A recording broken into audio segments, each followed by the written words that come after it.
Boa tarde a todos, meu nome é Ricardo Machado, eu sou professor da área de segurança do trabalho e esse aqui é o nosso componente de segurança, primeiros socorros e salvatagem para o técnico de recursos pesqueiros, aqui do campus Macau, do Instituto Federal de Educação, Ciência e Tecnologia do Rio Grande do Norte. Tá, gente? Então, a gente está entrando hoje aqui na quinta semana, né? Lembrando que a gente está usando o sistema do ensino remoto emergencial por conta aí da pandemia, da Covid-19, né? Iniciando aí no Brasil as vacinações agora, mas ainda muito pouco abrangente, né? Então, estamos vacinando só o pessoal da área da saúde, mas daqui a pouco chega para a gente e talvez a gente consiga voltar aí logo aí para o ensino presencial, né? Por enquanto, vamos nos virando aqui, né? Lembrar também, né, que a gente acabou compactando as disciplinas, porque fez em 2 módulos cada semestre, né? A gente está agora na etapa 3, que seria a primeira etapa do segundo semestre, né? Então, esse nosso componente aqui, a gente condensou ele, e como vocês também são quartos anos, a gente compactou em 6 semanas, né? Aqui é o nosso conteúdo e esse processo de ensino-aprendizagem, tá? Então, estamos entrando hoje aqui na quinta semana, e alguns colegas aí ainda estão um pouco atrasados, né? Na resolução das tarefas, então assistam lá no nosso Google Sala de Aula, né, as aulas assíncronas e já vamos resolvendo as tarefas. Chegou agora mais um colega, vamos colocar novamente o formulário de presença aí no chat, assinando o formulário de presença. E essa semana, gente, eu já postei quase todas as tarefas dessa semana, estão faltando 2, porque eu vou ter que gravar essas 2 aulas, fazer uma edição aqui, uma gravação dessas 2 aulas, que é uma da segurança em mergulho e outra sobre a norma da Marinha, ali, a Norman 01, que trata aí dos requisitos para embarcações. Tá? Então, de qualquer forma, hoje a gente vai conseguir ver aqui já esse conteúdo, e outros conteúdos que a gente tem dessa semana é a parte de sinalização de segurança, de líquidos inflamáveis, né, os combustíveis, como os combustíveis que a gente usa em embarcações, né, e também a parte de segurança no trânsito, e essa área de mergulho, de segurança em mergulho, tá? Chegou o Iruá agora, vamos botar o chat aqui, formulário de frequência aqui, Iruá, no chat, tá? Então, à medida que vocês forem tendo dúvidas, ou mesmo sem precisar ter dúvidas, quiser fazer um comentário, uma colaboração, pode abrir o microfone, tá? Vou abrir aqui pelo chat também, eu vou estar com o chat, visualizando aqui o chat, tá? Então, vamos iniciar, como as outras aulas, né, a gente tem um intervalo, né? Vamos fazer 45 minutos e depois alguém controla o tempo aí, são 14 horas e 5 minutos agora. Às 14h45 a gente faz um intervalo de 15 e depois faz o segundo tempo com mais conteúdos, tá? Então, deixa eu apresentar aqui uma janela. Deixa eu abrir aqui o slide. Vamos começar com essa parte dos líquidos inflamáveis. Espera aí. Só um momento, deu um problema. Espera aí. Probleminha aqui. Eita. Só um problema que eu conectei errado aqui. Aí ele dá um erro, dá um travamento. Agora acho que vai dar certo. Uma janela. Acabei clicando no arquivo errado. Pronto, agora sim.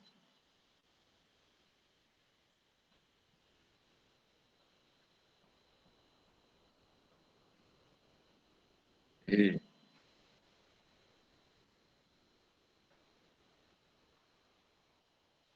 estão enxergando aí a tela? Armazenamento de inflamáveis.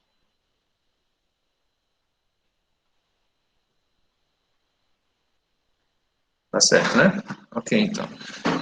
Ó, gente, então, a gente tem uma norma, né, dentre as normas de segurança do trabalho, né, que são 37 normas. Além dessas normas, né, que a gente chama de sagradas escrituras, essas normas são definidas aí na legislação trabalhista, né, a lei que define essa relação entre o empregado e o empregador, os empregados e o empregador. Além dessas 37 normas, essa aqui no caso é a 20, NR20, dos líquidos inflamáveis, a gente tem outras normas que a gente também tem que seguir para poder ter uma relação de trabalho, tá? Algumas que a gente vai estudar ainda aqui são as normas da Marinha do Brasil, tá? Essa questão de embarcação, né, do trabalho embarcado. Mas aqui nessas normas também a gente tem a NR30, que trata dos aquaviários, mas a gente também tem que seguir a regulamentação da Marinha. Assim como a gente também tem que seguir a regulamentação do Corpo de Bombeiros, né? E se for um trabalho desenvolvido em ambiente hospitalar, a gente também tem que seguir as normas da Agência Nacional de Vigilância Sanitária. No caso aqui também dos recursos pesqueiros, nessa parte de processamento do pescado, também temos normas da vigilância sanitária, que aí vocês estudam lá com o professor Roberto, né, na parte do processamento de pescado. Tá? Então são inúmeras normas, assim, isso é o que torna um pouco chato aqui essa disciplina de segurança, porque ela é muito moralista, né, assim, você tem que seguir um regulamento, tem que seguir aquela regra, né, e quando a gente é mais jovem, principalmente, a gente tem resistência em seguir regras, porque a gente também quer fazer as nossas regras, né, e, então, eu tento levar aqui nossa disciplina de uma maneira mais descontraída, mais aplicada também, para não ser só a gente estar tá decorando lei, decorando norma, né? E entender o porquê que essas normas existem, né? E cabe a vocês também, como técnicos, né, também passar essa instrução para os colegas de trabalho de vocês, tá? O técnico, ele está num nível intermediário, na organização das empresas, tá? A gente aqui faz um curso de nível médio, né? E justamente esse nível intermediário que a gente chama de tático, né? É o nível que conversa lá com o estratégico, com a alta direção da empresa, e ajuda a definir normas e procedimentos também, e também conversa com a execução, com o operacional, né? Então é importante que o técnico conhecer essas coisas para poder também conscientizar aí os seus colegas de trabalho, né? Muitas vezes seus subordinados, é muito comum o técnico ser líder, ser chefe de alguma área, ser encarregado de alguma área de trabalho, tá? E ninguém contrata um técnico porque tem uns empregos sobrando, se contrata um técnico porque tem um problema a ser resolvido, né? Então, sobre inflamáveis, interessa para a gente aqui por conta da questão dos motores de combustão interna, né? Vocês estudam lá com o professor Marcos Macedo, essa questão aí de máquinas e equipamentos náuticos, né? Um deles é o motor de combustão interna. E, claro, o armazenamento desse combustível tem que ter um certo cuidado, né? Então, vamos lá, vamos rodar aqui. Então, a norma que trata de CNR20, tá? Tem um vídeo complementar que vocês podem assistir lá, está disponível na nossa tarefinha lá do Google Sala de Aula, tá? Então, o que é um líquido combustível? Qual é a separação entre esse combustível e inflamável, né? Ah, é o que pega fogo, né? Mas, assim, várias coisas pegam fogo, né? E não são enquadradas aqui com esse rigor aqui, né? Porque esses aqui têm realmente uma facilidade maior, porque são projetados para queimar, tá? Então, são materiais líquidos ou gasosos que eles se caracterizam pelo ponto de fulgor. A gente estudou lá, quando viu prevenção de incêndio, esse ponto de fulgor, né? Aquela temperatura que libera vapores combustíveis, né? Então, nesse primeiro momento ali, quando eu estou no ponto de fulgor, eu consigo iniciar a combustão, mas se eu afastar ali a fonte de ignição, a combustão cessa, tá? Então, esse ponto de fulgor, quanto menor for o ponto de fulgor, mais inflamável, né? É o meu material, tá? Então, a gente chama de líquidos inflamáveis esses que têm o ponto de fulgor abaixo de 60 graus Celsius. Tem gente que fala 60 graus centígrado, né? Porque é uma escala que vai de 0 a 100, né? Mas não é centígrado, é Celsius, em homenagem ao cientista lá que estudou essas escalas, né? Tá, então, abaixo de 60, por exemplo, o álcool de cozinha, o etanol, né? Aí o gás de cozinha, o óleo diesel, a gasolina, né? E existem também os gases inflamáveis, que já a 20 graus Celsius e uma atmosfera, eles inflamam. Então, por exemplo, aí o gás de cozinha, né? A atmosfera e a temperatura ambiente, ele já inflama. E existem aqui os líquidos combustíveis, eles têm um ponto de fulgor um pouquinho mais alto, mas eles queimam também. Tá? Então, são materiais que têm uma queima um pouquinho mais difícil, mas eles queimam também. Tá? Então, é claro que com os inflamáveis e os gases inflamáveis, a gente vai ter que tomar muito mais cuidado. E com os líquidos combustíveis, também temos que ter cuidado. É muito comum a gente chamar de combustível a gasolina e o óleo diesel, né? Vamos comprar o combustível, vamos abastecer na embarcação de combustível. Mas eles são inflamáveis, porque eles têm a temperatura de fulgor menor do que 60. Tá? O caso do diesel aí, se eu não me engano, é 42, 43 graus. A gasolina é menos 41. Tá? O álcool de cozinha, aí, o álcool etanol, né, 13 positivos. Então, aqui, ó, 13 positivos o álcool, gasolina menos 42, né? E um pouquinho acima do ponto de fulgor, eu tenho o ponto de combustão, que é quando a reação já se mantém. Tá? Então, claro que um motor de combustão interna, ele é projetado para manter essa reação de combustão. Mas eu tenho que controlar o momento que queima e o momento que não queima, né? Para poder controlar a rotação, a expansão de um pistão e ter lá a transformação dessa energia química em energia térmica e a energia térmica em energia mecânica de movimento. E tem que tomar um cuidado também que se eu aquecer demais esse combustível, esse inflamável, ele pode chegar no ponto de ignição e aí ele se auto-inflama. Eu não preciso de uma chama para aproximar dele e posso iniciar ali um incêndio, né? Uma reação indesejada ali. Esse é o equipamento, a gente já viu lá na aula de incêndio, para medir o ponto de fulgor, né? E só reprisando a parte de incêndio. Então, a norma aqui, ela separa em três classes, tá? Os líquidos combustíveis e inflamáveis. Então, tem a ver não só com o ponto de fulgor, mas com a condição de armazenamento e a quantidade de armazenamento. Então, classe 1, classe 2, classe 3, classe 1, ó, até 60 toneladas de gases inflamáveis. E para líquidos inflamáveis, até 5.000 metros cúbicos, volume grande, né? Classe 2, ó, já é mais perigoso, porque é entre 60 e 600 toneladas de gás e entre 5.000 e 50.000 metros cúbicos de líquido. E classe 3 é o mais ferrado, né? Normalmente aqui as áreas de grandes áreas de armazenamento para distribuição, nas instalações petroquímicas, né? Unidades de processamento. Então, claro que à medida que a classe vai subindo aqui, o risco também sobe, a proteção também tem que subir. Tá? Então, alguém entrou. Deixa eu ver aqui se alguém está comentando. Alguém entrou agora, né? Vou colocar de novo aqui o formulário de chamada, tá? Ali no chat.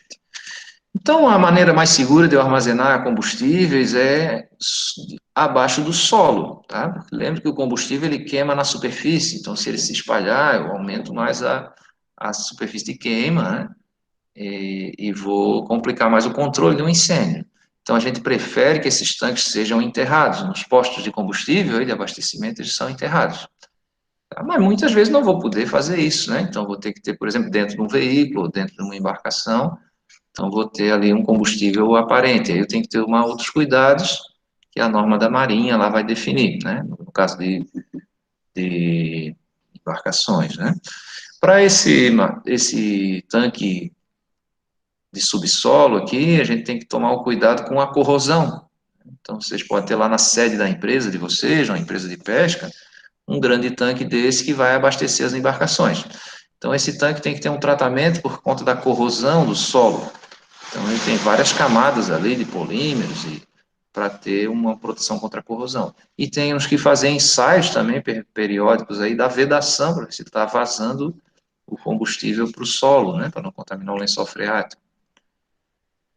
E quem opera nessas áreas vai ter que fazer uma capacitação, tá? Nessas áreas aí, classe 1, 2 e 3, né? Não é o caso da embarcação, não. Numa embarcação, a gente vai fazer a capacitação de prevenção de incêndio e as outras de operador, de tripulante, né? Então, quem não entra na estação, por exemplo, nessa área de risco, recebe somente informações. Quem entra, mas não opera nessa área, recebe só um treinamento de integração. E depois eu tenho o curso básico, intermediário e o avançado 1 e 2. E aí a norma aqui coloca um currículo desse curso, né, também a qualificação do professor desse curso. E ainda existe um curso específico, o pessoal de segurança do trabalho, pessoal de controle, de auditoria, né? Faz um curso específico também. Tá? Toda a área de armazenamento de inflamáveis tem que ter o plano de inspeção e também plano de manutenção. E esse prontuário de instalações é o como a gente chama de livro das instalações, né? É o registro mesmo de tudo que foi feito naquela instalação, as manutenções, algum acidente que ocorra ali, né? As manobras, tudo isso é registrado no prontuário.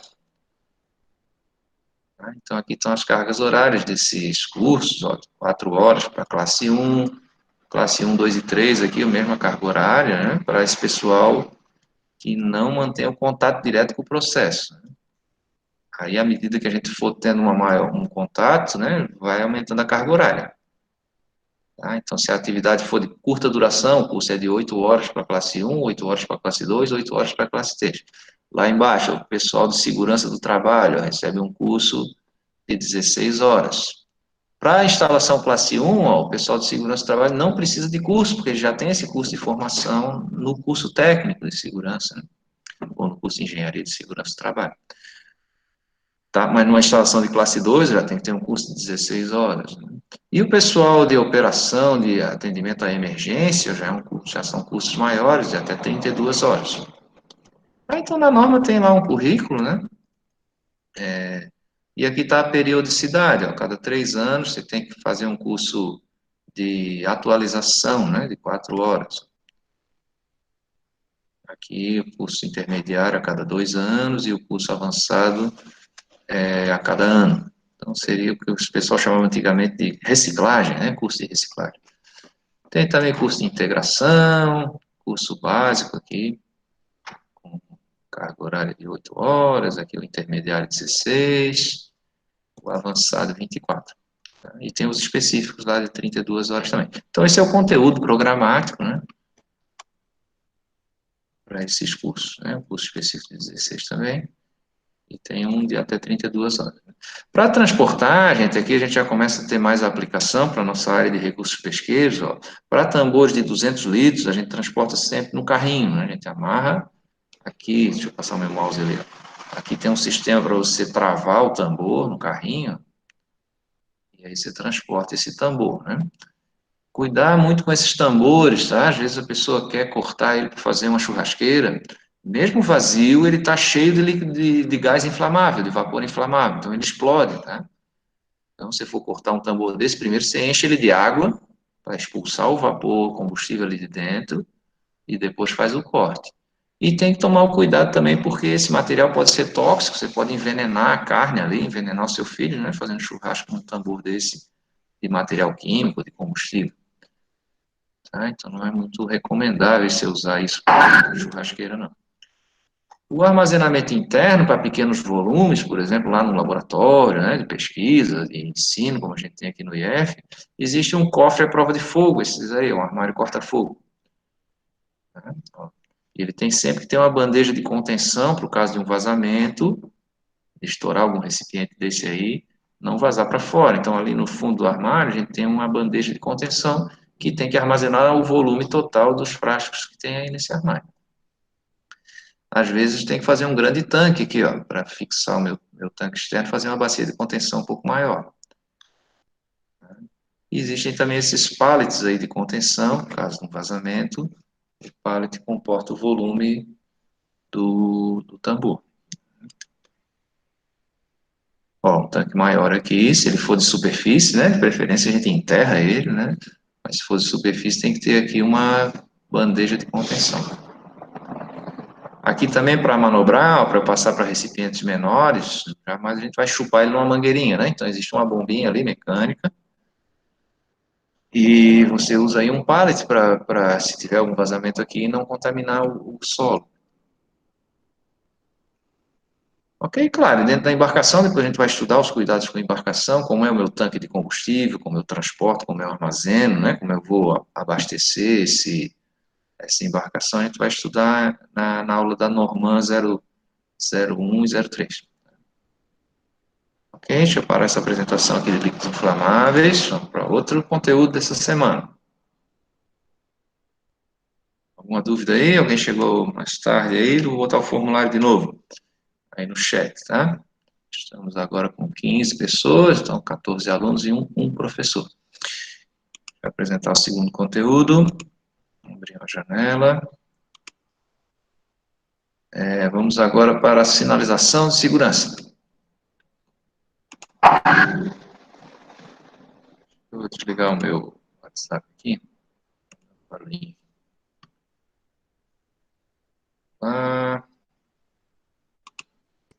Sinalização de segurança.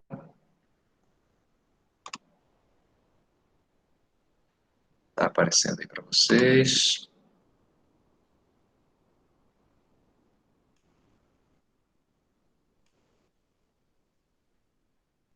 Agora sim, estão vendo aí? Acho que sim, né? Alguém dá um ok aí no chat, se está vendo? Tomar uma aguinha.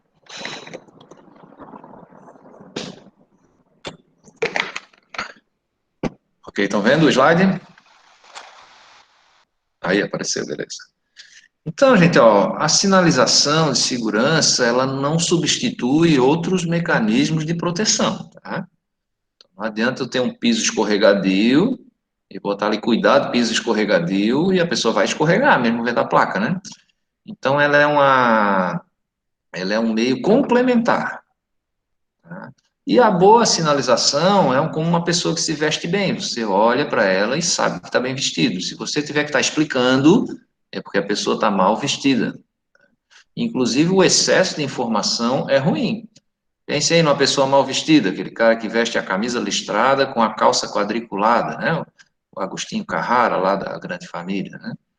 Então, aquele artista lá, o Falcão, né? O Falcão, o comediante lá, o Falcão, né? Se veste todo espalhafatoso, usa aqui um girassol no peito, né? Então, o excesso de informação é ruim para o caso de uma sinalização de segurança, porque ele pode dar fadiga, pode dar confusão mental, né? Ali, a poluição visual, que a gente chama, né? Isso pode gerar acidentes. Então, a sinalização tem que ser clara e objetiva. Ela tem que ser usada de uma maneira suficiente, mas nunca exagerada, né? Muita gente diz que segurança nunca é demais, né? Mas eu tenho que usar o recurso na medida da necessidade, tá? Então, onde é que eu vou aplicar a sinalização? Para lacres, né? Etiqueta de eletricista, para eu lacrar, por exemplo, um motor, quando eu for fazer uma manutenção, fazer um travamento mecânico, tem uma etiqueta, né? E um travamento. Para informativos de procedimentos, de uso do equipamento de proteção individual. Para um alerta de perigo, por exemplo, né? Para a demarcação de layout, a demarcação do piso, né? De delimitação de áreas, através de faixas. Também posso usar a sinalização para uma maneira restritiva, por exemplo, para restringir o acesso de algumas pessoas, o crachá, a cor da fardamento, a cor do capacete, uma carteira de habilitação para você poder, por exemplo, pilotar a embarcação, para você poder pilotar uma empilhadeira, né? Um guindaste. Então, como aspecto restritivo também. Para rotulagem de produtos químicos, que usa em laboratório, né? E também para o transporte de produtos perigosos. Você já deve ter visto aquelas placas que são losango, os caminhões, né, de transporte de produtos perigosos. Importante aqui para a comunicação visual a gente entender como funciona o nosso olho. Então, se vocês olharem aqui para o professor agora, se chegarem para trás, fizer um sinal de positivo aqui na direção do professor, bote o celular na frente um pouco e o dedão de vocês aqui mais perto do rosto. Quando você olha para o seu dedo, a imagem do professor fica embaçada. E quando você olha para o professor, a imagem do seu dedo fica embaçada. Que fenômeno é esse? Deixa eu passar o meu mouse aqui por cima do slide. Eu tenho que projetar a luz no fundo do meu olho, que é aqui na retina. É na retina que tem as células que vão converter essa luz em eletricidade, que vai mandar pelo nervo óptico para o meu cérebro, né? Então, esse cristalino aqui, que essa é a lente que vai fazer essa projeção da imagem. Tá? Outro detalhe aí, vocês estão vendo o professor agora de cabeça para baixo, tá? E ele é projetado, eu sou projetado de cabeça para baixo no fundo do olho de vocês. E o cérebro faz essa inversão. tá? E quem põe essa imagem mais para frente ou mais para trás, à medida que eu estou focando num ponto mais distante ou mais próximo, é o cristalino, tá? Então ele vai mudar esse ângulo aqui, como que a gente diz que está mudando o grau da lente, ele muda esse ângulo entre a parte externa e interna da lente e consegue focar, tá? Então eu tenho um campo de visão, a gente enxerga um pouquinho mais para baixo do que para cima da nossa linha do horizonte. Tá? Então, para que isso é útil? Para eu saber em qual local eu vou botar a sinalização. A altura da placa, o tamanho da placa, né? Se eu estiver vendo de uma distância muito grande, essa placa tem que ser maior. Você já deve ter observado as placas de trânsito, né? À medida que eu tenho que enxergar elas mais longe, quer dizer, eu estou andando com o carro mais rápido, eu tenho que enxergar ela mais longe, ela tem que ser maior. E aqui eu tenho um campo de visão de 150 graus, que a gente chama de visão periférica ali, e uma parte central onde eu tenho o foco da minha visão, né? Então vocês podem fazer um ensaio aqui com os dedos de vocês, aí abrindo aqui, olhando para frente.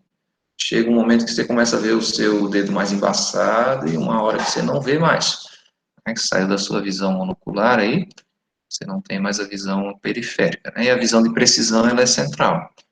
Tá? Então, é por isso que nos instrumentos de um avião, de um automóvel, de uma máquina, a gente põe sempre nessa região central, aqui o monitor do computador, sempre na altura do olho do professor, da altura do olho para baixo, a gente tem um campo de visão para baixo melhor. E assim são as placas também.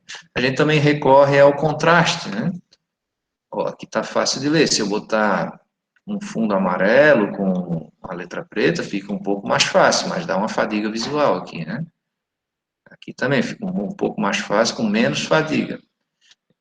Esse contraste aqui é muito bom para alerta, ó, por isso que a gente usa as placas de alerta amarelo com letra preta, né? E aqui, por isso que a pessoa que tem o cabelo amarelo aí fica bonita com roupa azul, porque o azul é a cor complementar do amarelo. Tá? Então, o que cansa menos as vistas da gente, numa tela de computador, por exemplo, aqui é fundo branco com letra azul. Tá? E o amarelo já começa a dar um pouquinho mais de fadiga, né? Ó, quando tem muito contraste, às vezes a gente usa um delineador, as mulheres usam isso na maquiagem, né?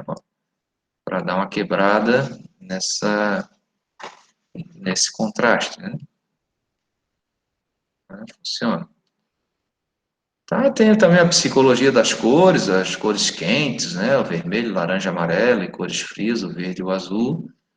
Então, nos dão algum efeito emocional. Tá? O amarelo nos dá, além dessa sensação de calor, essa sensação de alerta, né? Por isso que a gente usa ela para perigo, né? E dependendo da nossa cultura, aqui no Brasil, a nossa cultura é bem misturada, né? A gente sofre influência de cultura de várias regiões do mundo, que a gente foi colonizado, né? Tem influência de várias regiões do mundo. A nossa é mais misturada, a gente diz que a nossa cultura é mais ocidental, né? Mas assim, se você for ver lá no Oriente Médio, no próprio Oriente mesmo, lá na China, né? Então, por exemplo, no Japão, o branco é para luto, né? Na Índia também, o branco é para morte. Aqui, para o cristão ocidental, aqui é o preto, né? Depressão, tá? Então, só ilustrando aqui os valores culturais também vão refletir. O que a gente tem que ter, gente, é uma sinalização que sirva para todo mundo, independente da sua cultura, né? Então, a gente usa padrões médios que vão ser também intuitivos para as pessoas. E claro que a gente faz treinamento para ensinar as pessoas a reconhecer símbolos e tal, né? Tá? Então, tem algumas coisas aqui para ambiente de trabalho.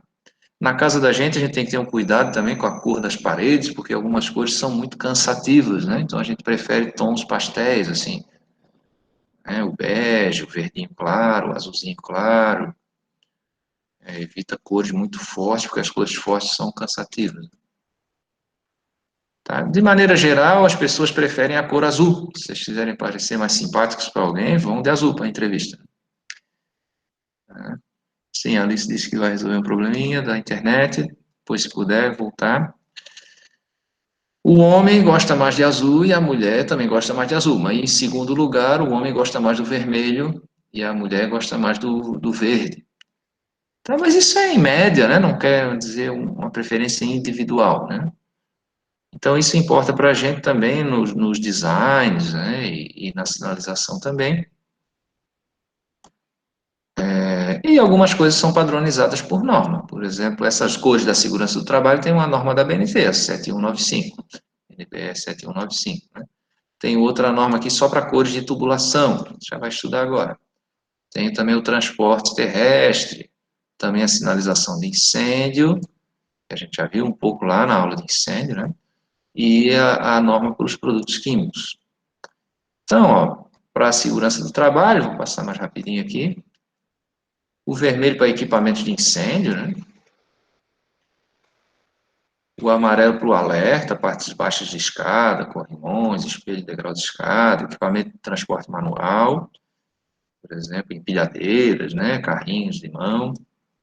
O branco para passarelas de circulação, aquelas faixas de delimitação, né?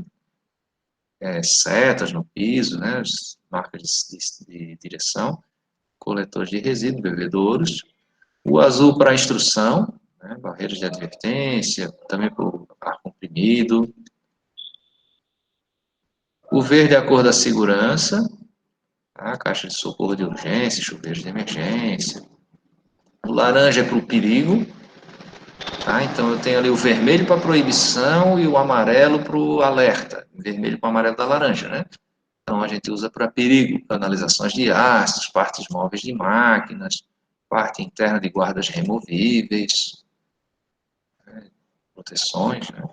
Equipamentos de salvamento aquático também, aí o colete, salva-vida, a boia de resgate. Ó, aqui a parte interna de uma tampa de caixa de disjuntor, faço laranja. E o cinza para eletrodutos, né, condutores. Temos ainda outras cores aqui, cinza claro para tubulação de vácuo, né, o púrpura para radiações. E essa norma, deixa eu ver o que aconteceu ali, essa norma não é qualquer norma. Deixa eu permitir aqui, Maiara está tentando entrar. Ok. Maiara chegou agora, vou botar aqui no chat o formulário de chamada, tá, Maiara? Voltar para cá, as cores não são quaisquer cores, essas cores são padronizadas pelo sistema Munsell, tá? É um código internacional de cores. Então, o vermelho para essa norma é o vermelho 5R4/14. E aonde eu for no mundo, se mandar fabricar uma tinta vermelha 5R414, dá igualzinha a que eu pedi, tá? Não tem essa história de 50 tons de cinza aqui, não. O verde é verde, o amarelo é amarelo, tá? Mas existem vários tons, né? Se a gente colocasse todas as cores num teclado de piano, o comprimento desse teclado dava de chegar da Terra até o Sol, tá? Porque eu tenho muitas cores visíveis, o espectro de cores visíveis é muito grande, né? Então a gente padroniza essas aí para uso na segurança do trabalho. Para tubulações são essas aqui, ó, para ar comprimido azul, para o vapor é o branco, para o ácido, eu já falei ali, é o laranjado, né? O cinza claro para vácuo, o cinza escuro para eletroduto, a tubulação que passa material elétrico, né? De maneira que eu, batendo o olho, eu sei o que tem dentro desse tubo, né? O amarelo é para gases não liquefeitos, tá? Isso aqui é uma instalação de refrigeração, tá? Então tem aqui à esquerda, aqui uns chillers, né? E esse gás ali, esse tubo amarelo é para o gás de refrigeração, tá? E o azul para ar comprimido, e o vermelho ali para incêndio. Tá?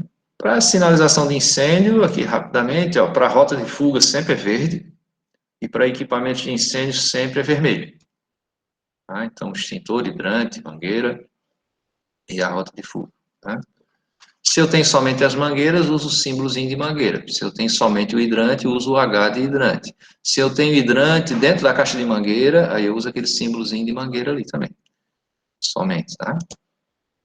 E tem também alguns padrões aqui para espaço confinado, que a gente já estudou, né? A plaquinha que simboliza o risco de morte. Nas trevas, procure a luz, tá? Então, normalmente a gente faz a parte escura envolvendo a clara, tá? Então, você vai dar o realce, por isso essa placa da direita aqui funciona melhor do que a da esquerda, porque eu delimito com a mais escura para dar o realce na mensagem que eu quero dar. Então, essa é uma placa de de instrução, por isso que ela é azul, né? Aqui, ó, placa de alerta, faço o destaque ali do preto, destacado em amarelo a minha mensagem. Tá? E posso usar assim também, né? Uma palavra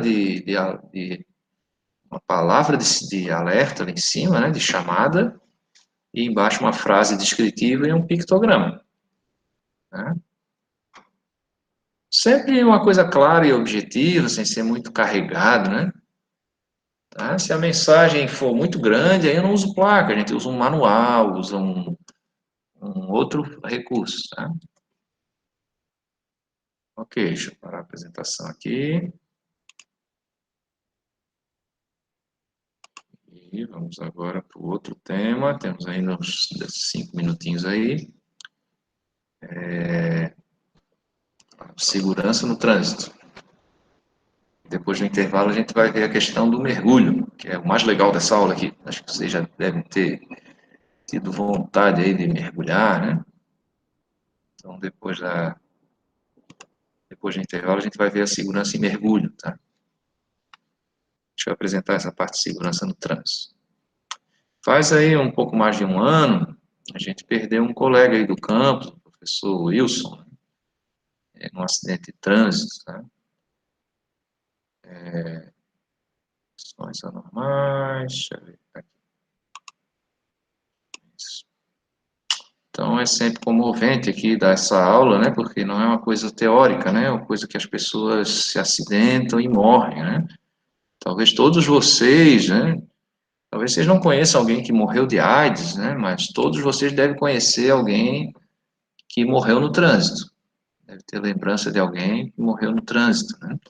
No Brasil morrem 40 mil pessoas por ano no trânsito, né? Isso é muito, é uma guerra, né? Todo ano. Muita gente. É um prejuízo para a nossa nação grande, né? Então, vocês devem ter estudado já lá com o professor Raoni, com o professor Rodrigo, né?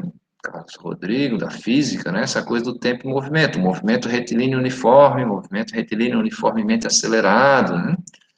Então, claro que para eu diminuir o tempo, para eu percorrer uma distância num menor tempo, eu tenho que aumentar a velocidade, né? E às vezes esse tempo que eu ganho é muito pequenininho, é 10 minutos numa viagem, sabe? Não compensa o risco de eu ter uma velocidade excessiva, né? Então, a velocidade, ela sempre... Tem um filminho do Pateta que vocês podem procurar, é o Pateta Motorista, né? Essa velocidade ela tem que ser compatível com a condição da rodovia e das condições climáticas, tá? Então, se está chovendo, se é de dia, se é de noite, se tem poeira, se tem neblina, a condição do trânsito também, né? E a condição da estrada, se o pavimento é bom, né? Se não é, né? Então, essa velocidade tem que ser compatível com isso. Tudo para que eu tenha um tempo de resposta e uma segurança na resposta, né? Uma aderência na pista, uma garantia do meu sistema de direção, de frenagem, né? De desaceleração aí. Então, essa velocidade tem que ser compatível com as condições da rodovia e as condições climáticas. Então, se eu for percorrer uma distância de 50 quilômetros, se eu for 80 quilômetros por hora, eu vou demorar 37 minutos. Né? Então, vocês aí que moram nesse raio de 50 quilômetros do nosso campus, né? A gente atende aí 50, 60 quilômetros, aí umas 10 localidades aí próximos a Macau, né? Então, se a gente vier numa velocidade média de 80 quilômetros por hora, demora 37 minutos. Às vezes, por que demora mais, professor, do que isso? Muitas vezes, né? Porque eu não venho numa velocidade constante, né? Eu paro, acelero, diminuo, né? Então, às vezes demora mais, né, do que isso, né? Se eu for a 100 quilômetros por hora, já ganho 7 minutos, né? Só que às vezes esse ganho de tempo vai me aumentar muito o risco da viagem, né? E às vezes o meu veículo nem é compatível com a velocidade superior a 80 quilômetros por hora. No caso do ônibus escolar de vocês, não é um veículo projetado para andar mais de 80 quilômetros por hora. É diferente de um ônibus de viagem, né? Como esse ônibus que o IF tem para a gente fazer as nossas viagens de estudo, esse ali consegue andar a 100 quilômetros por hora. Tá? Então, aqui tem alguns vídeos ali. Importante para a criança no veículo, né? A gente sempre teve de 0 a 1 ano o bebê conforto, de 1 a 4 anos a poltroninha virada para frente, e de 4 a 7 anos o meio booster, né? Ou o booster com apoio de cabeça, já vou mostrar o que é isso. Então, esse aqui é o bebê conforto, um acessório importante, quando vocês tiverem um filho aí, um irmãozinho menor, que ele tem até essa alça serve de Santo Antônio, se ele virar aqui, protege o bebê, né? É claro que num veículo ele tem que estar amarrado, além de estar amarrado no bebê conforto, o bebê conforto tem que estar amarrado no banco do veículo com o cinturão de segurança, como ela está fazendo aqui. Prender o cinto de segurança do veículo. Essa aqui é a poltroninha para mim, criança maior do que 1 ano, que ela já consegue segurar a cabeça. Tem um apoio lateral também. E esse aqui para meninos maiores de 4 anos até 7 anos. Né? Então, o meio booster é esse aqui da direita. Eu prefiro esse, porque ainda tem um apoio para a cabeça. Se tiver uma colisão lateral, segura mais o menino aqui. E esse aqui usa o cinturão do veículo direto na criança. Por que que tem que ter essa elevação? Para o cinturão não enforcar o menino. Né? O cinto do carro. Ó, aqui, tá? Cinto do carro. Tem menino que é muito buliçoso, não gosta de estar aqui, quer andar solto no carro, né? O super-herói, né? Mas a gente tem que ter o cuidado de ensinar e manter ele amarradinho ali para a segurança dele. Como a gente também tem que usar o cinto, né? Então, no Brasil ocorrem 1.500.000 ocorrências no trânsito, tá? 34 mil mortes, em média, aí, tem ano que tem 40 mil, 50 mil. 400 feridos, né? O custo de 10 bilhões, né? Um custo grande do trânsito aí para a nação, né? O custo do nosso sistema de saúde, né? A perda da capacidade de trabalho das pessoas, o seguro do EPVAT, indenização dessas pessoas que se acidentam, e a morte está aqui à espreita, né? Então, para evitar o problema aqui, pode falar, Matheus, quer falar? Acho que ele abriu o microfone por acidente. Então, existe aí o código de trânsito, tem alguns detalhes. Já vamos sair para o intervalo, mais um minutinho, tá?